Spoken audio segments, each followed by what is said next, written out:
Jack Ma কখনো কোটিপতি mark জুকারবার্গের মতো হাভার্সে পড়ার সুযোগ পাননি।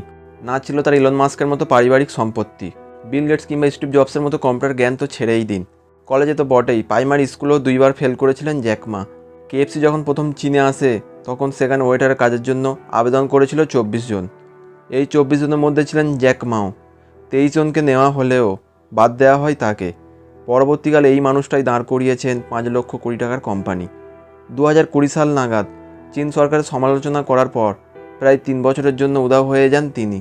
তার সাথে এই 3 বছর ধরে কি হয়েছিল তা কেউ জানে না।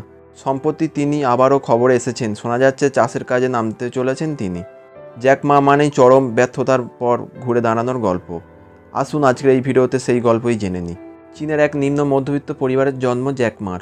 এক অদ্ভুত পেশার সঙ্গে জড়িয়েছিলেন তার মা বাবা। বাজনা বাজিয়ে লোকেদের গল্প শুনিয়ে টাকা রোজগার করতেন তারা।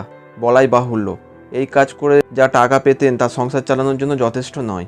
স্কুলে পড়ার সময় জ্যাক মার একমাত্র সঙ্গী ছিল একটা পকেট রেডিও। সেই রেডিও শুনে ভাঙা ভাঙা ইংরাজি শিখেছিলেন তিনি। প্রতিদিন সকালে উঠে সাইকেলে করে চলে যেতেন শহরে। শহরে আসা বিদেশি ট্যুরিস্টদের সমস্ত কিছু ঘুরিয়ে দেখাতেন তিনি। এক্ষেত্রে ভাঙা ভাঙা ইংরাজি অনেক সাহায্য করেছিল জ্যাক মাকে। ইংরেজি ছাড়া অন্যান্য বিষয়ের প্রতি তেমন কোনো আগ্রহ ছিল না জ্যাক মার। সেই কারণে অন্যান্য বিষয়ে ফেল করতেন তিনি। প্রাইমারি স্কুলে 2বার, হাই স্কুলে 3বার ফেল করেছিলেন জ্যাক। এমনকি কলেজে প্রবেশিকা পরীক্ষায় 3বার ফেল করেছিলেন তিনি। এতবার ফেল করার পর তিনি বুঝতে পারেন কলেজে পড়ার ভাগ্য তার নেই। বাধ্য হয়ে কাজ খুঁজতে শুরু করেন জ্যাক মা।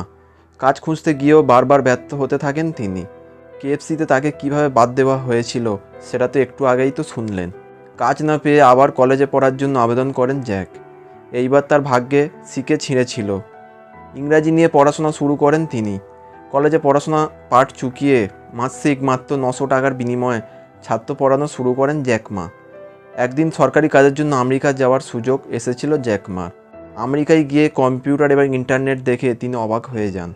জীবনে প্রথমবার ইন্টারনেট দেখে সার্চ করেন বিয়ার। বিভিন্ন দেশের জনপ্রিয় বিয়ার কেনার অপশান দেখালেও চীন থেকে বিয়ার কেনার কোনো অপশান ছিল না। এরপর জ্যাক মা বুঝতে পারেন দেশের উন্নতির জন্য প্রয়োজন কম্পিউটার এবং ইন্টারনেট। ই কমার্সের প্রয়োজনীয়তাও তিনি তখনই বুঝেছিলেন। দেশে ফিরে জ্যাক মা তার 17 জন বন্ধুকে অল্প কিছু টাকা ইনভেস্ট করতে অনুরোধ করেন। জ্যাকের আইডিয়া এবং দূরদর্শিতার কারণে সেই টাকা দিয়েও দেন তার বন্ধুরা। এভাবেই একদিন জ্যাক মা এক কামরা ফ্ল্যাটে তৈরি হয় আলিবাবা নামের ওয়েবসাইট। আর তারপরের গল্পটা সবারই জানা। আলিবাবা নাম শুনেছেন তো, যেখানে পৃথিবীর যাবতীয় সমস্ত কিছু কিনতে পাওয়া যায়। জ্যাক মার জীবনের গল্প শুনলে বোঝা যায় একটা মানুষের জীবনে ব্যর্থতা আসবেই, সেটা কেউ আটকাতে পারবে না। তবে ভেঙে পড়লে চলবে না, মাথা উঁচু করে এগিয়ে যেতে হবে, তবেই না আসবে সাফল্য।